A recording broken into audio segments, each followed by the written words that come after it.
इस वीडियो में हम देखते हैं कि राष्ट्रपति का नामांकन कैसे होता है, उनको शपथ कौन दिलवाता है और कुछ और दूसरे पॉइंट्स। तो सबसे पहले नामांकन की अगर हम बात करें, उसके लिए 50 प्रस्तावक और 50 अनुमोदक होना इम्पोर्टेंट है, ये ज़रूरी है। प्रस्तावक यानी ऑफरर, अनुमोदक यानी अप्रूवर, 50-50 होनी चाहिए। और जो उम्मीदवार खड़ा है, जो कैंडिडेट खड़ा है राष्ट्रपति का चुनाव लड़ने के लिए, उसको आरबीआई को 15,000 रुपये की धनराशि जमा करनी होती है। और अगर उस उम्मीदवार को 1/6 वोट नहीं मिलते हैं तो उस कंडीशन में जो धनराशि है 15,000 रुपये, ये जब्त हो जाएगी। हमेशा से ये राशि इतनी नहीं थी। 1997 से पहले ये जो धनराशि थी ये थी 2,500 रुपये, और अनुमोदक और प्रस्तावक की जो संख्या थी वो 10-10 थी। 1997 के बाद ये संशोधन हुआ, राष्ट्रपति संशोधन, जिसमें ये धनराशि और अनुमोदक और प्रस्तावक की संख्या बढ़ गई। अब हम बात करते हैं कि राष्ट्रपति को शपथ कौन दिलवाता है।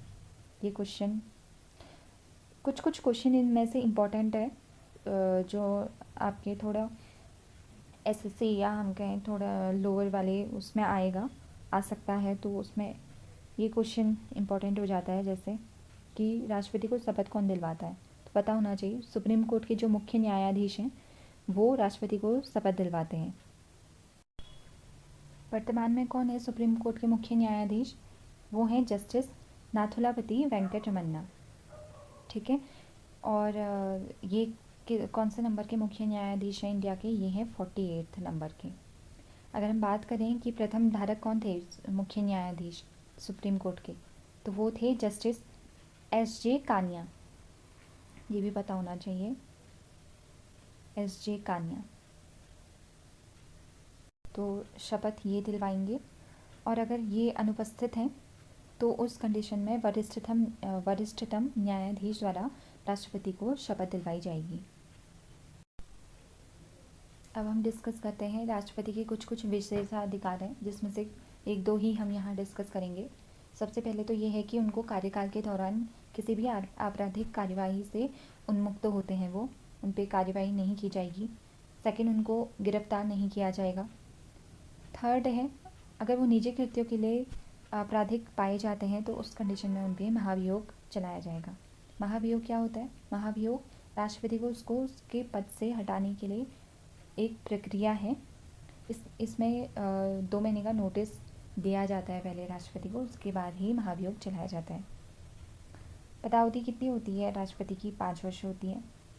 अब हम पद रिक्तता की बात करते हैं, ये इम्पोर्टेंट हो जाता है। पद रिक्त होने पे क्या होता है और पद रिक्त किस किस कंडीशन में हो सकता है? सबसे पहला तो हम कॉमन है, मतलब अंडरस्टैंडेबल है कि सबसे पहले तो अगर कार्यकाल समाप्त हो गया राष्ट्रपति का तो पद रिक्त हो जाएगा।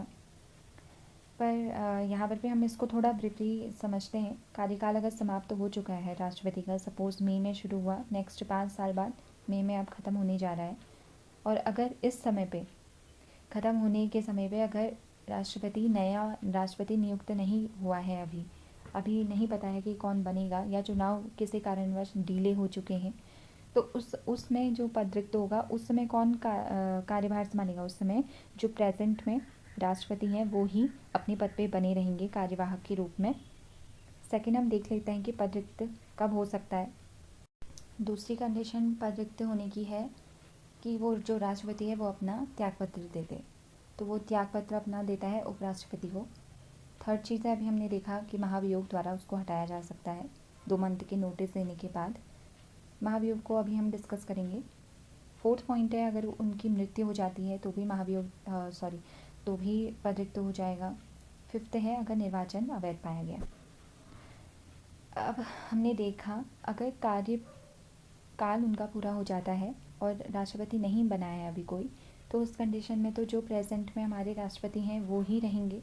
पर अगर उसके अलावा अगर इनमें से कोई चीज़ पे से पद रिक्त हो रहा है, यानी अगर त्याग पत्र दे दिया है उन्होंने, या फिर उन पर महाभियोग चलाया गया है, या उनकी मृत्यु हो गई है, या अवैध निर्वाचन हुआ है, तो इस कंडीशन में कौन उनका कार्यकाल पूरा करेगा, ये पूरा नहीं करेगा, मतलब कौन कार्यवाहक के रूप में काम करेगा, वो काम करेगा उपराष्ट्रपति।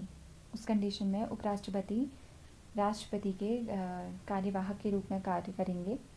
और इस कंडीशन में 6 महीने के अंदर चुनाव हो जाना चाहिए, 6 महीने के अंदर हमें नया राष्ट्रपति मिल जाना चाहिए। 6 महीने तक उपराष्ट्रपति कार्यवाहक के रूप में कार्य कर सकते हैं।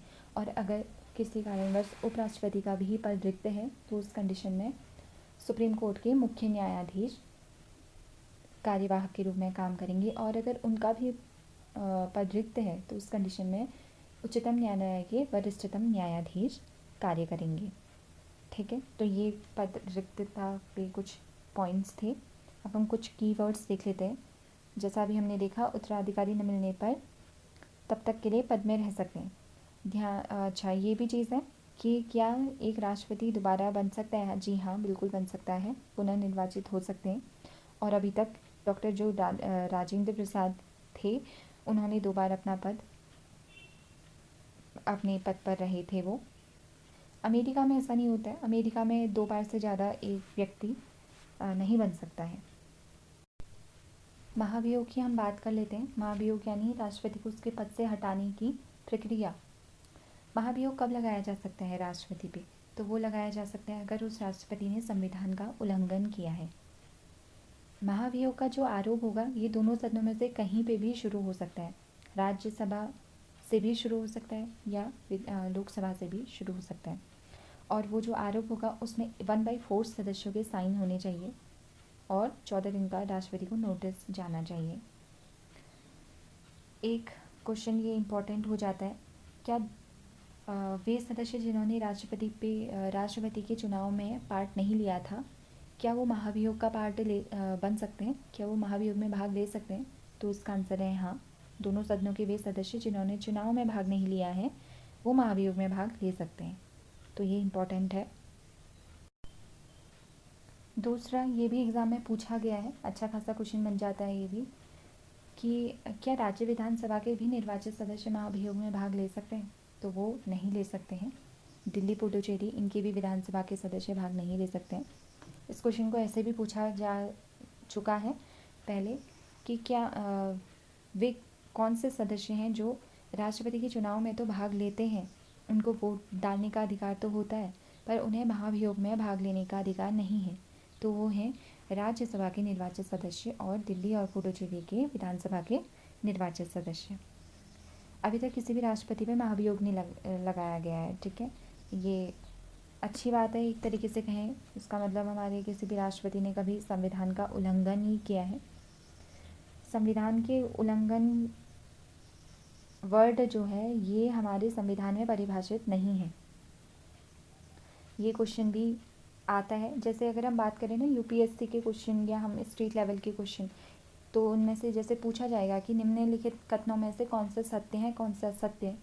जैसे उसने दे दिया महाभियोग संविधान का उल्लंघन, संविधान ने संविधान का उल्लंघन को परिभाषित किया है, ऐसा उसने ऑप्शन दे दिया पहला। सेकंड दे दिया उसने कि दोनों सदनों के वे सदस्य जिन्होंने चुनाव में भाग लिया है वो महाभियोग में भाग नहीं ले सकते, तो ये भी रॉन्ग हो गया, ये भी रॉन्ग हो गया। ऐसे ऐसे क्वेश्चन आ सकते हैं।